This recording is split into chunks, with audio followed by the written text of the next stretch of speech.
بسم الله الرحمن الرحيم. نزلت في منطقة هقول لكم على اسمها بس لأن أنا لسه ما حفظتش الأسامي. المنطقة اللي نزلت فيها زي أي منطقة بنزل فيها بسأل على المسجد غالبا أول حاجة. ده لقيت مسجد مفروض القائمين عليه مغاربة أو اللي بانيينه مغاربة، فيسمى المسجد المغربي. حتى التراث اللي موجود هتلاقي السيراميك أو الإشاني المغربي. بسم الله الله أكبر. أول ما دخلت حلويات محطوطة كوكس أو حلويات للي عايز يمد إيده وياخد، وكذلك تقريبا كان هنا في حاجة معمولة مثلا فعالية ولا حاجة، وخاصة السبورة مكتوب عليها السجدة والإنسان، فتقريبا كان في تحفيظ قرآن حاجة زي كده. بسم الله الله أكبر، حاجة تشرف جدا يعني طبعا.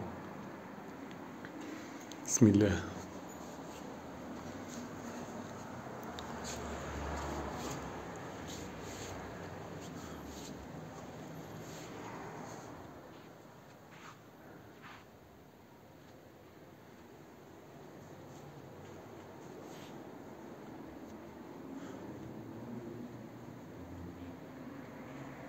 بسم الله الله أكبر.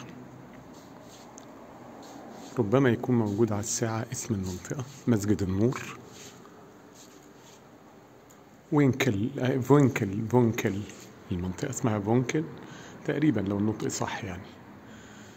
العصر الساعة 6:05.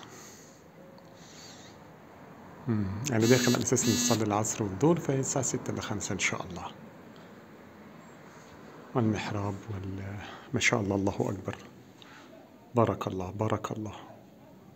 واستعينوا بالصبر والصلاة إن الله مع الصابرين.